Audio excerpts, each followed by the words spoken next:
May dalawa tayong puno ng yucca plants. Ito po at saka yun.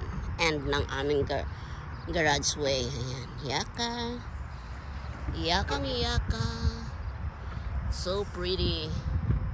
They are really pretty. Take a look at that. May isa dito. Ayan. Ayan. Ang ating yucca. Ito ay napakataas. Ayan. So, super taas. Ayan. Hanggang dulo. At meron din tayong mga pang-desyertong pananim. At meron doon. I forgot the name of those. Meron din dito. Ayan. Same. At dito na tayo sa aming harapan. Habang si Boots ay kumakahol. Ayan, meron din sa Aquinas yan. Dahil farmer tayo, nakalimutan ko pangalan yan. At meron tayong mga roses din dito. Roses, of course.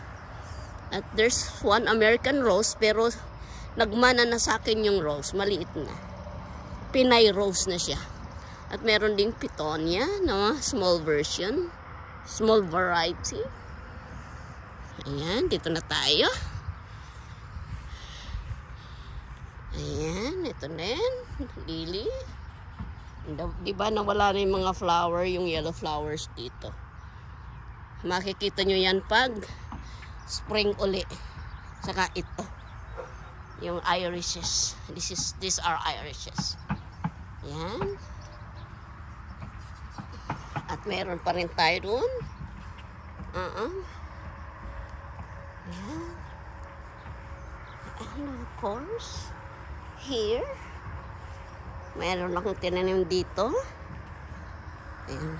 Mga alas 12, sabi ni Lucky, yung pinsan kong si Nards. Ayan, Salvador Nardo. Kung meron daw alas 12 rito, meron po. Ayan. Mga bagong tanim po yan. Pero dumadami na yung flowers niya. At yan, soon to rise. Ano yung building? Makikita nyo yung mga bulaklak niyan. Ayan yung peony. Wala na siya. Sabi ko sa inyo, ang bilis lang ng bulaklak ng peony. At mayroon ding mga doon. Makikita nyo rin yan. Oo. At siyempre ito. Ayan. At yun. At ang lily, another colors of lilies. Ayan. Diba ang ganda? Ayan. Thank you so much for watching, guys. Ayan, ang anak ng farmer ay mag-e-end na sa ngayon. See you in my next vlog. Mwah!